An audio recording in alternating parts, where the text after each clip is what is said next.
Single dad janitor found a crying woman in the office. She was the company's secret owner. The elevator dinged softly on the 10th floor of Desert Plaza Business Center at 11:47 p.m. Mike Rodriguez stepped out with his cleaning cart, expecting another quiet night of mopping floors and emptying trash bins. What he didn't expect was to find a woman in an expensive navy suit sobbing uncontrollably in the darkened hallway, her designer heels scattered beside her as she sat against the wall like a lost child. When their eyes met, neither could have imagined that this moment would unravel secrets that would change both their lives forever. The woman wiping tears from her cheeks wasn't just another overworked executive. She was Isabella Chen, the hidden owner of the very company where Mike scrubbed toilets for minimum wage. And she was about to discover that sometimes the most powerful person in the building isn't the one sitting in the corner office. Before we jump back in, tell us where you're tuning in from, and if this story touches you, make sure you're subscribed, because tomorrow I've saved something extra special for you. Isabella Chen woke each morning in her Scottsdale penthouse to a view that stretched across the entire Phoenix Valley, where purple mountains met endless desert sky in a panorama that real estate agents described as priceless. Her marble bathroom was larger than most people's bedrooms, filled with imported Italian fixtures and a shower system that cost more than many families spent on rent in a year. The walk-in closet held enough designer clothing to stock a boutique, each piece carefully selected by a personal stylist who understood that image was everything in the corporate world she inhabited. Her daily routine followed the same precise schedule that had governed her life since taking control of Summit Tech Solutions 3 years earlier. Coffee from a machine that cost $8,000, prepared with beans flown in weekly from a small farm in Costa Rica. Breakfast consisted of organic ingredients delivered fresh each morning by a service that catered exclusively to Phoenix's wealthy elite. The newspaper arrived ironed and folded, though she rarely had time to read beyond the business section before her driver arrived in the black Mercedes that would carry her through morning traffic to Desert Plaza Business Center. Yet despite surrounding herself with every luxury money could provide, Isabella carried within her heart a loneliness so profound it felt like a physical ache. The penthouse that should have been a sanctuary felt more like a beautiful prison, its silence broken only by the hum of expensive appliances and the distant sound of traffic far below. She had learned to fill the emptiness with work, throwing herself into the demanding responsibilities of running a tech company that employed over 300 people and generated millions in revenue each quarter. The irony wasn't lost on her that she had inherited a business built on connecting people through technology. Yet she herself remained utterly disconnected from genuine human relationships. Her father, Robert Chun, had founded Summit Tech Solutions with the dream of creating software that would bring communities together and help small businesses thrive in an increasingly digital world. But when cancer took him suddenly at 55, Isabella had been thrust into leadership of a company she barely understood, surrounded by executives who saw her primarily as Robert's inexperienced daughter rather than a capable leader in her own right. To protect herself from those who might question her authority or exploit her grief, Isabella had made a decision that now defined every aspect of her professional life. She created a false identity within her own company, working in the accounting department under the name Beth Williams while secretly maintaining control of all major decisions through carefully orchestrated communications with department heads who believed they were receiving instructions from the reclusive owner who preferred to work remotely. The deception required constant vigilance and careful planning. Each morning, she would arrive at the office dressed like any other middle management employee, carrying a lunch packed in a simple brown bag and wearing clothes purchased from department stores rather than the high-end boutiques she could easily afford. Her real office sat empty on the 12th floor, officially occupied by the mysterious Isabella Chen, who supposedly preferred to work from home and communicate primarily through email and video conferences where she appeared with carefully adjusted lighting and camera angles that obscured her true identity. For 3 years, this elaborate charade had allowed her to observe her employees without the filter of corporate hierarchy, to understand their genuine concerns and motivations without the artificial deference that wealth and power typically commanded. She discovered which managers truly cared about their teams, and which ones were simply climbing the corporate ladder at any cost. She learned about the financial struggles of single parents trying to balance demanding work schedules with family responsibilities, about recent graduates drowning in student debt while trying to build careers in a competitive industry, about older employees who worried constantly about job security as technology evolved faster than their ability to adapt. The knowledge gained through her secret observations had made her a better leader in many ways, allowing her to implement policies and benefits that addressed real employee needs rather than assumptions made from executive boardrooms. But it had also deepened her sense of isolation, creating an invisible barrier between herself and every person she encountered during her working hours.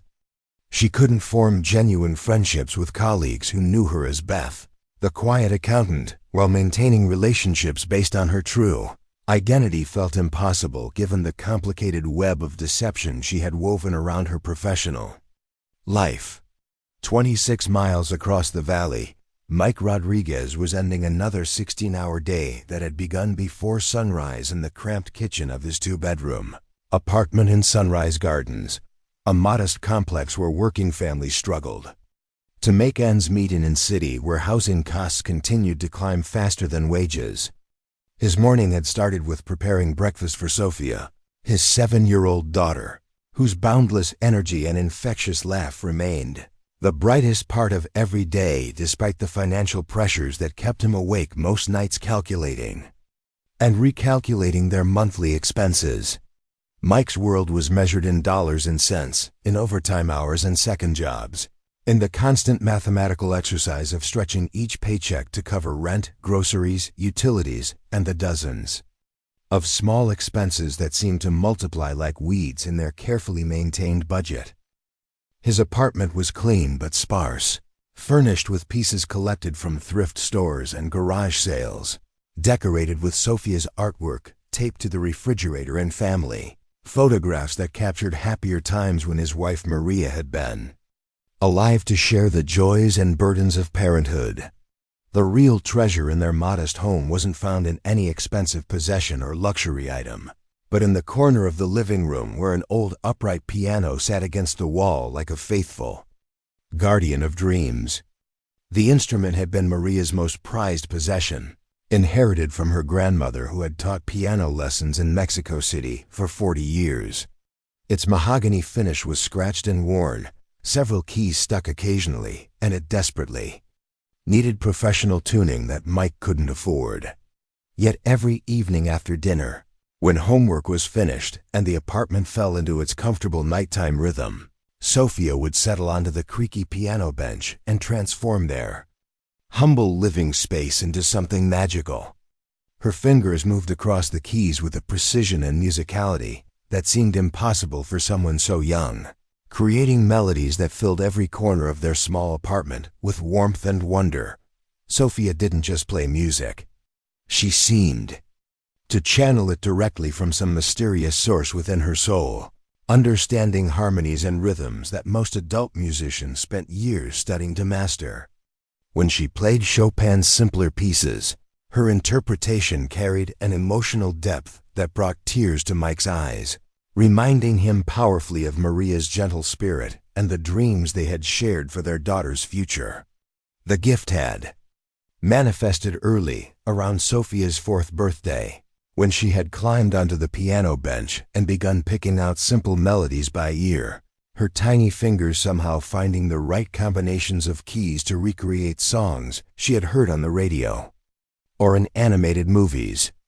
Mike had initially assumed it was typical childhood curiosity, the kind of musical exploration that many young children display when encountering instruments for the first time. But as weeks passed, Sophia's abilities grew at an alarming rate. moving from simple one-handed melodies to complex two-handed pieces that required coordination and musical understanding far beyond her chronological age. Mrs. Garcia, the elderly woman who lived in the apartment next door and helped watch Sophia when Mike worked his evening cleaning shifts, had been the first to recognize the true extent of the child's remarkable abilities. A former music teacher who had emigrated from El Salvador 30 years earlier, Mrs. Garcia possessed the trained ear necessary to distinguish between ordinary childhood musical curiosity and the kind of genuine, prodigal talent that appeared, perhaps once in a generation. She had gently suggested to Mike that Sophia's abilities deserved professional evaluation and formal training, but such luxuries remained far beyond their financial reach. Piano lessons from qualified instructors cost hundreds of dollars each month, money that Mike simply didn't possess while working 2 jobs just to keep their heads above water financially. The dream of nurturing Sophia's musical gifts often felt like a cruel joke played by fate, dangling an extraordinary opportunity just beyond their grasp while bills and responsibilities consumed every available dollar. Yet Sophia never complained about the absence of formal training or expensive music programs. She seemed content to explore her musical world independently, teaching herself new pieces through online videos and library books, practicing for hours each evening with the dedication of a professional musician preparing for Carnegie Hall. Mike often wondered if Sophia's musical passion was somehow connected to Maria's memory, a way for their daughter to maintain a spiritual connection with the mother she had lost too young. Maria had dreamed of traveling to Vienna and Paris, of experiencing the great concert halls where classical music lived and breathed in ways that recordings could never fully capture. She had talked about taking Sophia to symphony performances and opera houses, about exposing their daughter to the rich cultural heritage that music represented across different societies and historical periods. Cancer had stolen those dreams along with Maria's life, but perhaps Sophia's extraordinary musical abilities were a way of honoring her mother's unfulfilled wishes and maintaining a bridge between past and present. The old piano had become more than just an instrument in their household. It served as a gathering place where Mike and Sophia shared their most intimate conversations and deepest thoughts. After particularly difficult days when money worries seemed overwhelming, or when Sophia faced challenges at school, they would sit together on the worn piano bench while she played gentle melodies that somehow made their problems feel more manageable. Music became their shared language for expressing emotions that words couldn't adequately capture, a form of communication that transcended the practical concerns of daily survival and connected them to something larger and more beautiful than their immediate circumstances. Sophia's musical gifts extended far beyond simple piano performance. She possessed perfect pitch, able to identify any musical note played on any instrument without needing a reference point. She could hear complex symphonies on the radio and immediately understand the interplay between different instruments, analyzing arrangements and compositions with insights that amazed even Mrs. Garcia, who had spent decades teaching music theory to students of all ages. When Sophia listened to classical recordings borrowed from the public library, she would often point out subtle details that escaped casual listeners, discussing the emotional intentions behind specific passages or the technical challenges faced by performers in particularly demanding sections. The child also demonstrated an intuitive understanding of music theory that seemed to bypass traditional learning methods entirely. Preparing and narrating this story took us a lot of time, so if you are enjoying it, subscribe to our channel. It means a lot to us. Now back to the story. She could explain why certain chord progressions created feelings of sadness or joy, why minor keys conveyed different emotional meanings than major keys, and how composers use various techniques to build tension and release within their compositions. This theoretical knowledge combined with her practical abilities in ways that suggested musical intelligence operating on multiple levels simultaneously as if she possessed some kind of direct connection to the fundamental principles that governed musical expression across cultures and historical periods. Mike had tried to research Sophia's abilities online, reading articles about child prodigies and musical development during his lunch breaks at work.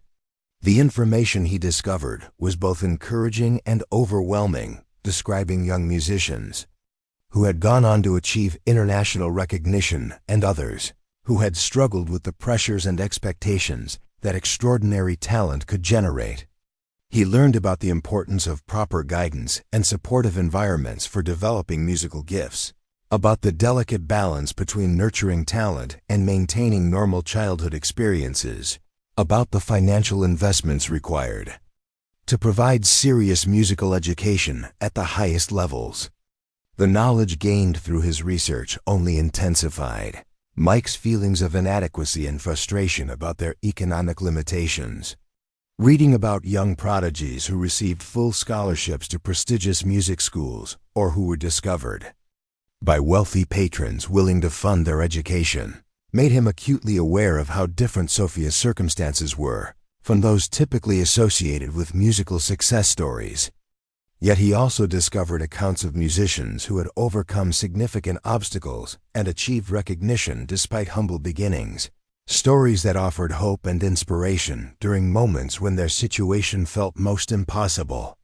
Every evening when Sophia practiced, neighbors throughout their apartment complex would gradually reduce the volume on their televisions and conversations, drawn by the beautiful music floating through thin walls and open windows. Children would stop playing in the courtyard to listen, their games forgotten as melodies filled the air with unexpected beauty. Adults would pause their dinner preparations or homework supervision, finding themselves transported momentarily from the stress and routine of daily life into something transcendent and healing. The informal concerts that resulted from Sophia's evening practice sessions had created an unspoken bond among the residents of Sunrise Gardens, a diverse community of working families who shared similar struggles and dreams. Parents who worked multiple jobs to support their children recognized in Sophia's music a reminder of the beauty and possibility that could emerge from even the most challenging circumstances. Elderly residents who had immigrated from different countries found in her melodies echoes of musical traditions from their homelands, cultural connections that bridged generational and linguistic differences through the universal language of music. Mike treasured these moments when Sophia's gift brought their small community together in ways that transcended individual hardships and cultural barriers. Watching neighbors smile and pause their busy lives to appreciate his daughter's music reminded him that their circumstances, while difficult, were also rich with love, talent, and human connection. Sophia's abilities represented hope not just for her own future, but for the possibility that extraordinary beauty could emerge from ordinary places, that dreams could survive and flourish even when resources were scarce and opportunities seemed limited by economic realities beyond their control. The collision between these two vastly different worlds began on a Tuesday morning in November, when Summit Tech Solutions experienced a critical system failure that threatened to derail their most important client presentation of the year. Isabella, working at her accounting desk under her Beth Williams identity, watched through her computer screen as frantic emails circulated among department heads trying to coordinate emergency repairs. The building's aging infrastructure had finally succumbed to years of deferred maintenance, causing a cascade of technical problems that affected everything from internet connectivity to climate control systems throughout the 15-story structure.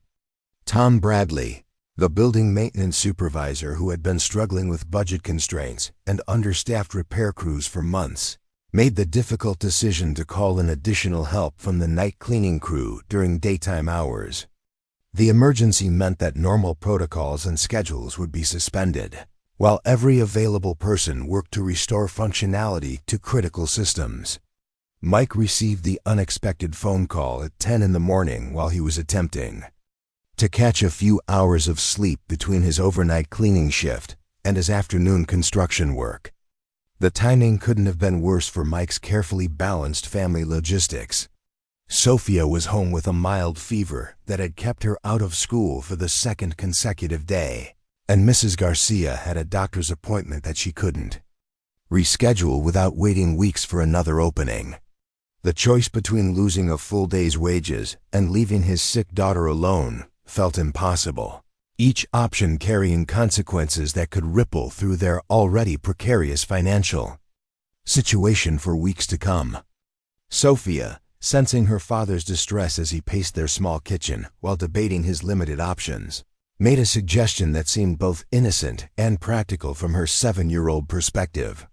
She felt well enough to sit quietly while he worked. She promised to bring her music books and practice materials, and she assured him that she wouldn't cause any disruption or draw unwanted attention to herself. The fever had broken during the night, leaving her tired but no longer genuinely ill, just not quite ready for the full demands of a school day. Mike's protective instincts warred with financial necessity as he considered the risks and benefits of bringing Sophia to Desert Plaza Business Center. The building's executive floors were environments he had never imagined his daughter experiencing, places where business deals worth millions of dollars were negotiated by people whose monthly salaries exceeded his annual income. Yet the emergency nature of the situation and Sophia's mature demeanor convinced him that she could handle the temporary displacement without creating problems for either of them. The journey to downtown Phoenix in Mike's aging Honda Civic became an adventure from Sophia's perspective, offering her first glimpse of the city's business district with its gleaming office towers and bustling professional atmosphere.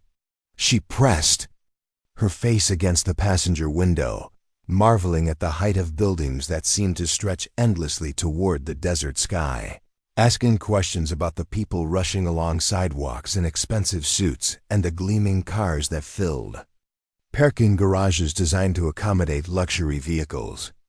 Desert Plaza Business Center impressed Sophia with its marble lobby, polished brass fixtures, and artwork that transformed functional space into something approaching elegance. The elevator ride to the upper floors felt like ascending into another world entirely, one where everything was designed to project success, stability, and prosperity. Mike felt acutely aware of their modest appearance in such surroundings, his work clothes and Sophia's simple school outfit marking them as obvious outsiders in an environment designed for people with significantly different economic circumstances. The 10th floor executive offices presented a stark contrast to the basement, maintenance areas where Mike typically spent his working hours. Here, natural light streamed through floor-to-ceiling windows, revealing panoramic views of Phoenix's sprawling metropolitan area stretching toward distant mountain ranges. The furniture was expensive and carefully coordinated, the carpeting thick enough to muffle footsteps completely, and the overall atmosphere suggested an environment where important decisions were made by people accustomed to wielding considerable power and influence. Sophia settled herself in an inconspicuous corner with her music theory workbooks and a small keyboard that could be used with headphones, creating a portable practice setup that allowed her to continue her musical studies without disturbing the urgent repair work happening throughout the building. She had developed remarkable powers of concentration that enabled her to focus completely on musical exercises and composition studies, even when surrounded by unfamiliar environments and background noise that might distract other children her age. Mike worked methodically to diagnose and repair the complex network of technical problems that had cascaded throughout the building's infrastructure systems. The emergency had revealed years of accumulated maintenance issues that required immediate attention to prevent further failures that could affect elevator operations, security systems, and communication networks that hundreds of employees depended upon for their daily work routines.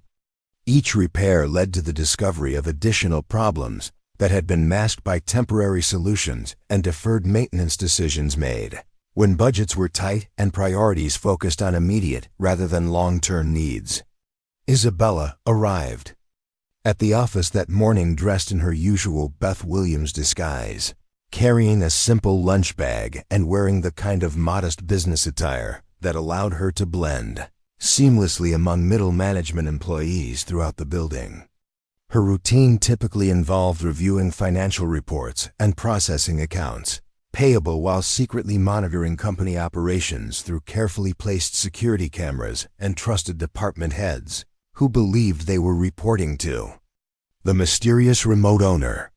The building's technical emergency had created an atmosphere of controlled chaos that disrupted normal routines and forced people throughout the organization to adapt to unexpected circumstances.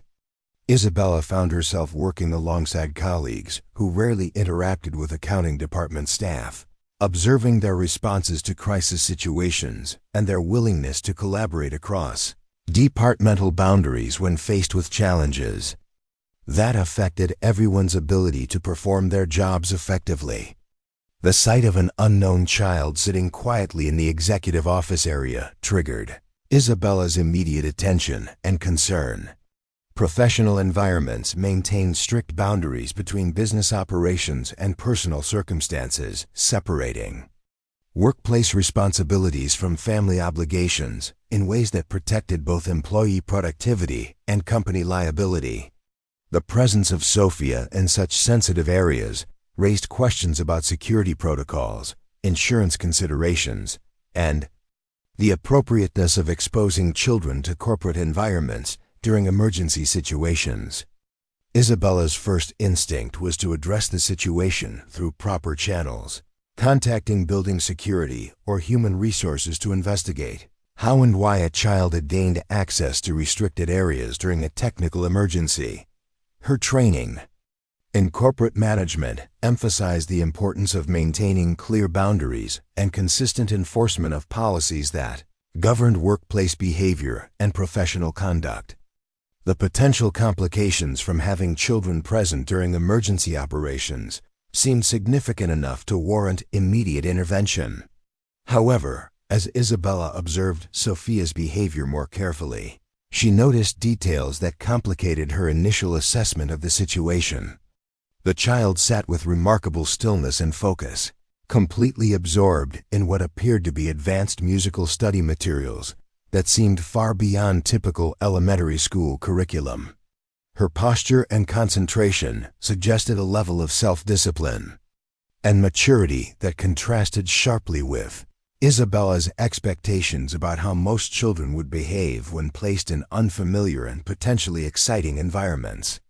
Sophia's music books were filled with handwritten notes and exercises that demonstrated serious engagement with complex theoretical concepts, while her small electronic keyboard suggested a commitment to continued practice even when circumstances prevented access to her regular instrument. The dedication evident in her study materials reminded Isabella of her own childhood experiences with academic pursuits that had consumed her attention and energy in ways that separated her from more typical childhood activities and social interactions. The juxtaposition of a working-class child engaged in sophisticated musical study within an elite corporate environment created cognitive dissonance that challenged Isabella's assumptions about education, opportunity, and the distribution of talent across different socio-economic backgrounds. Her privileged upbringing had provided access to excellent schools, private tutors, and cultural enrichment opportunities that money could easily purchase. Yet Sophia's evident musical abilities suggested that extraordinary gifts could emerge from circumstances that lacked such educational advantages. Mike noticed the well-dressed woman observing his daughter from across the office space, and his protective parental instincts immediately heightened as he recognized the potential for conflict or criticism about Sophia's presence in such professional surroundings. He had hoped to complete the necessary repairs quickly and quietly without drawing attention to their unusual circumstances or creating complications that might jeopardize his employment with either the building management company or the various clients who contracted his cleaning services. The tension in the air became palpable as Isabella approached Mike's work area, her professional demeanor and expensive clothing, marking her as someone with authority to question decisions about workplace policies and security protocols. Mike prepared himself for criticism, disciplinary action, or demands that he immediately remove Sophia from the building, regardless of the personal hardships such requirements might create for their family's financial situation.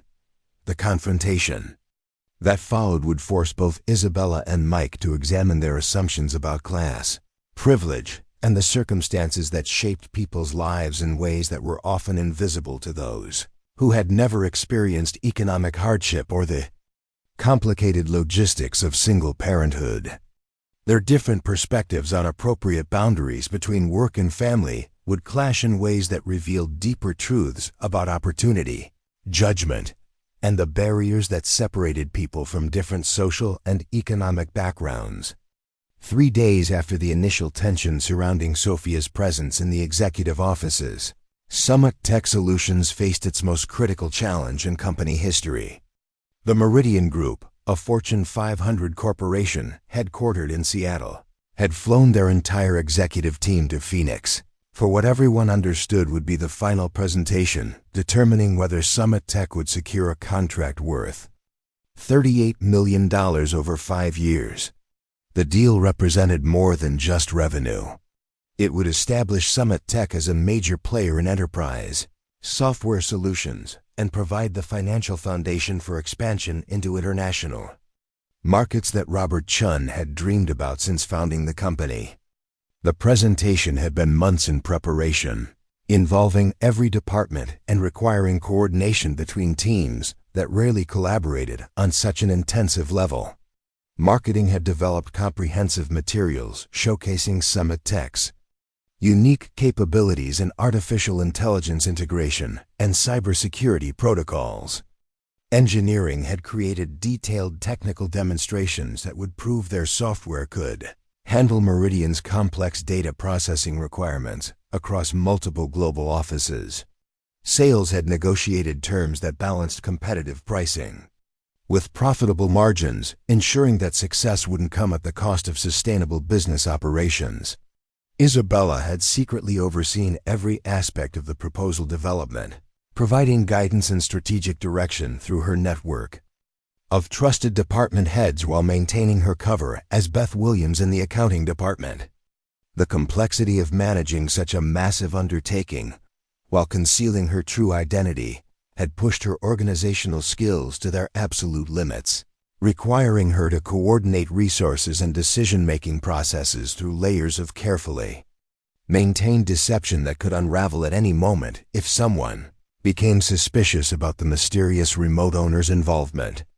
The Meridian executives arrived at Desert Plaza Business Center in a convoy of luxury vehicles that reflected the kind of corporate success Summit Tech aspired to achieve. James Peterson, Meridian's Chief Technology Officer, led a team of specialists who would evaluate every technical claim and operational promise made during the presentation. Sarah Martinez, their Vice President of Strategic Partnerships, brought decades of experience in identifying companies capable of handling enterprise-level contracts that could affect millions of users across different continents and time zones. The presentation began flawlessly in Summit Tech's main conference room, a space that had been transformed into a high-tech showcase featuring multiple projection screens, wireless presentation systems, and audio equipment that allowed for seamless demonstrations of complex software capabilities. The engineering team explained their breakthrough algorithms for real-time data analysis, while marketing highlighted case studies showing measurable improvements in efficiency and security for existing clients who had implemented their solutions. For 2 hours, everything proceeded according to carefully rehearsed plans that had been practiced and refined through multiple dry runs and simulation exercises. The Meridian executives asked probing questions that demonstrated their serious interest in establishing a long-term partnership, while Summit Tech's team provided detailed answers that showcased their expertise and commitment to delivering results that would exceed expectations. The atmosphere in the conference room was professional, focused, and increasingly optimistic as both sides recognized the potential for a mutually beneficial relationship. Then disaster struck with the sudden and catastrophic failure of the building's primary electrical system, a cascade of problems that began with a transformer malfunction in the basement and quickly spread throughout Desert Plaza's infrastructure. The lights flickered once, twice, then died completely, plunging the conference room into darkness, just as the engineering team was demonstrating their most sophisticated software features. Emergency lighting kicked in 30 seconds later, providing enough illumination to prevent panic, but nowhere near sufficient brightness for continuing complex technical presentations that relied on detailed visual displays. The backup generators that should have restored full power within minutes failed to engage properly, apparently due to maintenance issues that had been deferred, repeatedly due to budget constraints and scheduling conflicts with tenant businesses that couldn't afford extended power interruptions. Tom Bradley and his maintenance crew rushed to diagnose and repair the electrical failures, but their initial assessment suggested that restoration could take hours rather than minutes, requiring replacement parts that might not be immediately available and coordination with city utility companies whose response times were unpredictable.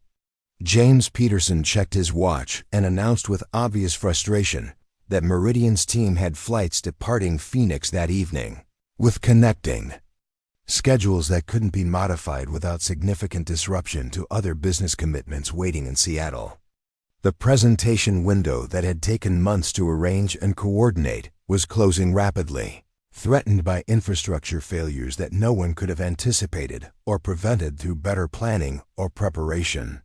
Amanda Foster from Human Resources attempted to coordinate alternative solutions, contacting nearby hotels and business centers that might have conference facilities available on short notice for such an important presentation. However, the technical requirements for demonstrating complex software systems made relocation extremely difficult, requiring specialized equipment, network configurations, and setup time that simply wasn't available given their compressed timeline and the Meridian team's departure schedule. The $38 million contract that had represented Summit Tech's future growth and stability began slipping away due to circumstances beyond anyone's control, a cruel reminder of how quickly years of hard work and careful planning could be undermined by mechanical failures and infrastructure problems that had nothing to do with the quality of their products or the competence of their team. Isabella watched from her position in the back of the conference room, her heart racing with a mixture of panic and desperate determination to find some way of salvaging the situation. The Meridian executives began discussing contingency plans among themselves, exploring possibilities for rescheduling the presentation or conducting abbreviated reviews that could provide enough information for preliminary decision-making. However, their competing priorities and packed schedules made any delay potentially fatal to Summit Tech's chances, especially given that other companies were undoubtedly eager to compete for such a lucrative and prestigious contract opportunity. Sarah Martinez expressed genuine sympathy for Summit Tech's predicament while explaining that Meridian's board meeting to finalize vendor selections was scheduled for the following week, making delay impossible without removing Summit Tech from consideration entirely. The corporate machinery that governed major business decisions operated according to inflexible timelines that couldn't accommodate unexpected complications, regardless of how reasonable or understandable the circumstances might be. Mike worked frantically in the basement with Tom Bradley and 2 other maintenance workers, attempting to bypass failed electrical systems and restore power through manual overrides and emergency procedures that required both technical expertise and physical strength to implement. The building's electrical infrastructure was more complex and outdated than anyone had realized, with modifications and additions made over decades that created a maze of circuits and connections that defied easy troubleshooting. Sophia remained in her corner of the executive office area, quietly practicing musical exercises on her small keyboard, while chaos unfolded around her. The darkness didn't particularly disturb her, as she had learned to play piano by touch and memory during evening practice sessions when turning on lights might wake neighbors in their thin-walled apartment complex. Her concentration on musical theory problems provided a calming contrast to the mounting tension and frustration that filled the conference room where millions of dollars hung in the balance. Isabella felt the weight of responsibility crushing down on her shoulders as she realized that her company's future might be decided by electrical failures, rather than the quality of their work or the strength of their proposals. Years of building Summit Tech's reputation and capabilities could be rendered meaningless by infrastructure problems that had nothing to do with their ability to deliver exceptional results for clients who trusted them with critical business operations. The irony wasn't lost on her that she had spent 3 years successfully managing every aspect of her company's growth and development while maintaining her secret identity, only to have success threatened by power outages that exposed the vulnerability of even the most carefully planned business operations to forces beyond anyone's control or prediction. As minutes ticked by and repair efforts continued without success, the Meridian executives grew increasingly restless and concerned about their ability to complete their evaluation process within the compressed timeframe that remained available. Their professional obligations and corporate responsibilities couldn't accommodate indefinite delays, regardless of how much sympathy they might feel for Summit Tech's unfortunate circumstances or how impressed they had been with the portion of the presentation they had been able to witness before the electrical failure occurred. In the hushed darkness of the conference room, where emergency lighting cast long shadows across frustrated faces and expensive suits, an unexpected sound began to drift through the open door. The melody was hauntingly beautiful, a piece by batch that seemed to float through the air with crystalline clarity and emotional depth that commanded immediate attention from everyone within hearing range. The music carried an almost ethereal quality that transformed the atmosphere from one of mounting panic and disappointment into something approaching wonder and tranquility. Sophia had unconsciously begun playing her electronic keyboard without headphones, her fingers moving across the keys with the kind of precision and artistic interpretation that spoke of years of dedicated practice and an intuitive understanding of musical expression that couldn't be taught through conventional methods. The piece she chose, Bach's Invention No. 13 in a minor, was technically demanding and emotionally complex, requiring both mechanical skill and mature artistic sensibility to perform with the kind of nuanced phrasing that made each note seem inevitable and perfectly placed within the larger architectural structure of the composition.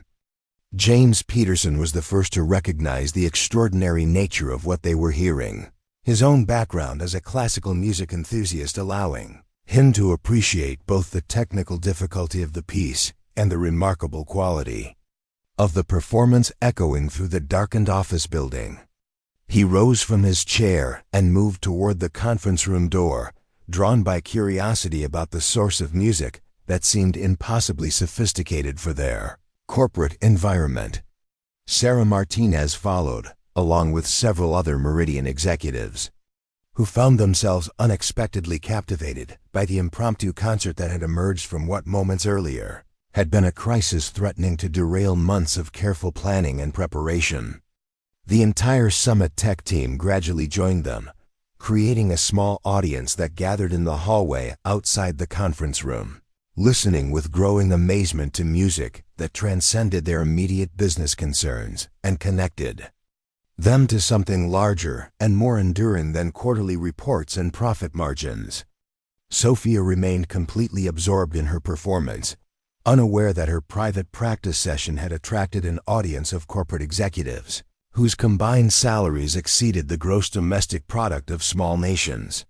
She played with the kind of focused concentration that eliminated everything except the music itself, her small frame swaying slightly with the rhythm as her fingers navigated complex passages that would challenge professional pianists with decades of conservatory training and concert experience. Isabella stood frozen at the edge of the group, watching her employees and the Meridian executives listen with expressions of genuine amazement and respect to music, being created by the same child she had questioned and nearly dismissed just days earlier.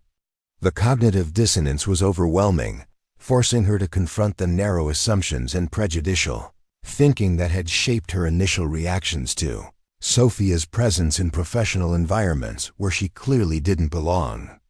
According to conventional wisdom ought appropriate boundaries between business and personal circumstances. The piece concluded with a final delicate passage that seemed to hang in the air for several seconds before dissolving into the kind of reverent silence that follows truly exceptional artistic performances.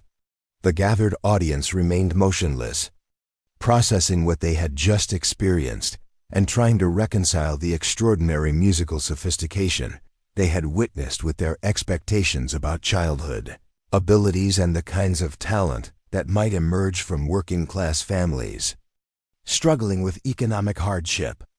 Mike appeared in the hallway, his work clothes dirty from crawling through basement electrical systems and his face showing the strain of unsuccessful attempts to restore power before the crucial presentation window closed completely. He immediately recognized the expressions on the faces surrounding his daughter, the mixture of astonishment and respect that Sophia's musical performances invariably generated among people hearing her play for the first time. His protective instincts kicked into high gear as he prepared to remove Sophia from a situation that had clearly drawn unwanted attention to their family. However, James Peterson stepped forward before Mike could intervene, his voice carrying genuine admiration and professional respect as he addressed Sophia directly. The performance they had just witnessed represented the kind of musical maturity and technical excellence that suggested serious artistic potential. He explained, the type of gift that deserved recognition and appropriate development opportunities, regardless of the circumstances that had brought it to their attention during a corporate emergency. Sophia looked up from her keyboard with the kind of innocent surprise that children display when adults react unexpectedly to activities they consider ordinary and unremarkable. She had been practicing a piece that challenged her technically while helping her explore emotional expression through musical interpretation, unaware that her private study session had become a public performance that captured the attention of people whose business decisions could affect hundreds of employees and millions of dollars in revenue. Sarah Martinez, whose own daughter had struggled through years of piano lessons without achieving even basic competency, found herself deeply moved by Sophia's natural ability and artistic sensitivity. The contrast between forced musical education, purchased with considerable expense, and the organic development of genuine talent was striking, reminding her that authentic gifts often emerged from unexpected places and circumstances that couldn't be replicated through money or conventional educational advantages. The Meridian executives began asking questions about Sophia's musical background and training, their curiosity overriding the pressing business concerns that had dominated their attention just minutes earlier. They learned about her self-directed musical education, her practice schedule maintained despite challenging family circumstances, and her intuitive approach to learning complex pieces through careful listening and patient experimentation rather than formal instruction from qualified teachers. Isabella watched this interaction with growing emotional turmoil, recognizing that she was witnessing something unprecedented in her business experience. Corporate executives whose time was measured in hundreds of dollars per hour were voluntarily extending their tight schedules to engage with a 7-year-old girl whose musical abilities had emerged from circumstances that highlighted everything her privileged background had taken for granted about educational opportunities and artistic development. The conversation gradually shifted from Sophia's musical abilities to broader questions about talent, opportunity, and the ways that extraordinary gifts could flourish or wither depending on the resources and support available for their development. James Peterson shared stories about young musicians he had encountered through various charitable foundations, while Sarah Martinez discussed the challenges faced by artistically gifted children, whose families lacked the financial means to provide appropriate training and educational opportunities.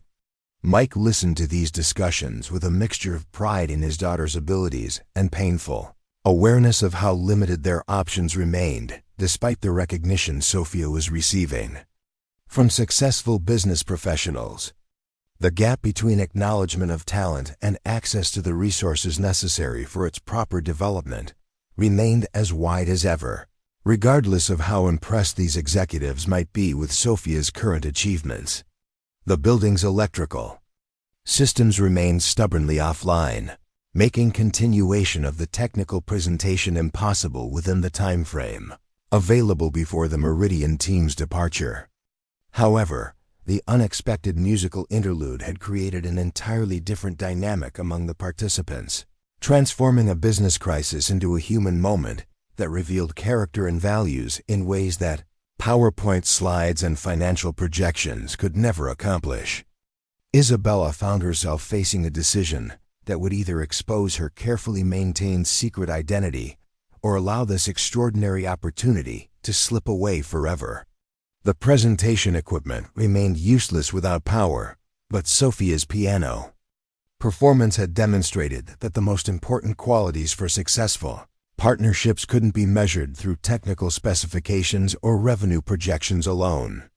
James Peterson announced that while the electrical failure made completing their planned evaluation impossible, the afternoon had revealed something equally valuable about Summit Tech's character and the kind of company culture that produced employees willing to bring their children to work during emergencies rather than abandon their responsibilities. The decision to proceed with contract negotiations would be based not only on technical capabilities, but also on their assessment of Summit Tech as an organization that valued both professional excellence and human dignity. Sarah Martinez agreed, adding that the musical performance they had witnessed represented the kind of unexpected excellence that often emerged from companies with strong foundational values and genuine commitment to supporting their employees through challenging circumstances. Their evaluation criteria would need to account for qualities that couldn't be quantified in traditional business metrics, but that predicted long-term reliability and partnership success more accurately than quarterly financial reports. Isabella realized that this moment represented more than just the potential salvation of a crucial business deal. It offered her the opportunity to step out from behind the elaborate deception that had defined her professional life for 3 years. The choice between maintaining her secret identity and seizing this chance to lead her company through its most important transition required courage she wasn't certain she possessed. The afternoon concluded with preliminary agreements to continue contract discussions through alternative methods that would accommodate both companies' scheduling requirements and technical needs. However, the real transformation had occurred in the relationships and understanding that emerged from Sophia's unexpected musical intervention, creating connections between people from vastly different backgrounds who discovered shared values and mutual respect despite their contrasting circumstances.